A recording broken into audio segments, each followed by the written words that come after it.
Alright, today I'm going to give you guys a detailed look at this Neca figure. And the figure I'm showing you guys is Nathan Drake from Uncharted 4, A Thief's End. So here's the box.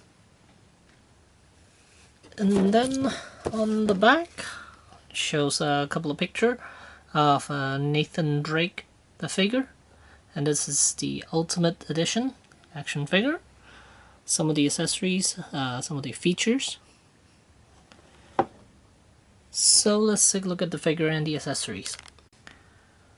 Alright, and here's the figure outside the packaging and all the accessories. Some are already on him, like the climbing hook with sculpted rope. That's already attached. It is removable. And then the AK-47, which he's holding very nicely, right there. And then he also comes with a pistol and a working holster on the side there. And then he comes with a second head, which is awesome. Because the head sculpt, it's absolutely amazing. It looks just like the game version of him. And then he comes with another climbing hook with a actual rope. Now I took the liberty of tying a knot back here and then putting super glue on it so this end won't come undone. Like here you can see how the material is coming undone here on the top. If you do that, once you tie a little knot there and put super glue on it, then it will stay put and it won't come undone. And they come with a pair of fists and also a pair of gripping hands, well, trigger hands. So let's take a look at the figure itself. This is the angry look. And the head sculpt, I think Neca did a really good job of sculpting this one. Again, looks just like the game version. And here's his outfit. And this pose you could achieve by using your hairdryer to just soften up the elbow joint a little bit, so it gives a little bit more. And same with the wrist articulation. I highly suggest soften it up with using a hairdryer or hot water, just to soften up the plastic a little bit before you start maneuvering the joint there. Because otherwise, because the pegs are so tiny, that you might run the risk of breaking them. And yeah, a good looking pose of him holding the AK-47. And there's the rest of them. And here's a close look at the AK-47. And got his other head on him, so here's what he looks like. He's just standing looking cool right now.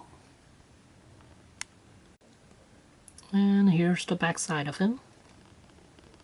And you can see those double jointed knees. Quite nice. So let's go over articulation. And here, let's start off with the head. Head is on the ball joint, and then shoulders on the ball hinge. Here you can see about how far he could raise his arms. Quite a good range. And then there's bicep swivel, and then ball hinge elbows, ball hinge wrists, and chest.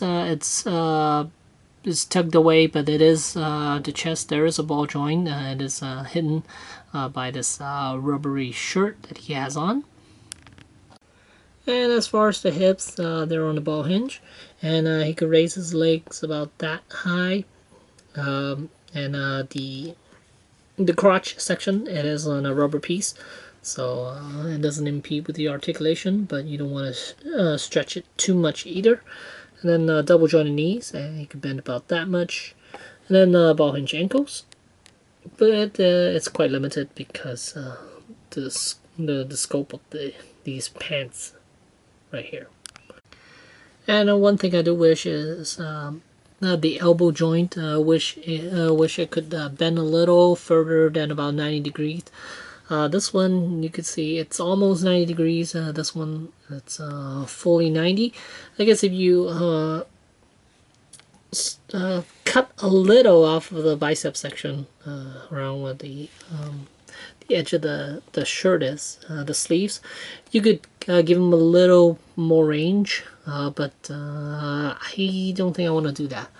And here you can see the holster with the pistol in it, which is quite nice. And overall scope of this thing is it's gorgeous. I can't fault anything from this figure here.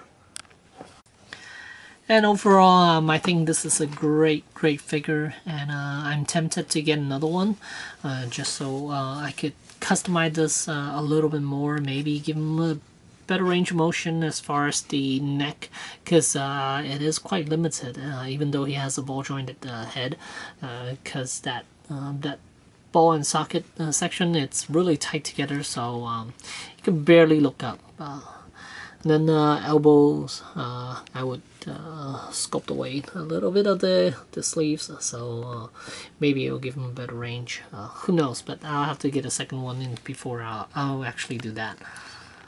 But, yeah, overall a great looking figure. And as far as his height, he stands about almost 7 inches in height, about 6.75. So let's get a comparison with other figures here. Alright, and here I have two other NECA figures back there, and Wolverine from Marvel Legends, and you can see he's it fits in quite well, but he does look a little cartoony because it is based off of a video game. The head sculpt wise, it is a little cartoony, but I'm okay with it. He looks absolutely amazing, just like the the game counterpart. So I'm very happy about that. And this thing's gonna set you back, I say about $25, because I got it on Toys R Us online when they had a sale, which was like 15% off or 20. I'm not quite sure now, but yeah, so quite worth getting. This might even be on my top 10 list this year. So yeah, there you go. Thanks for watching.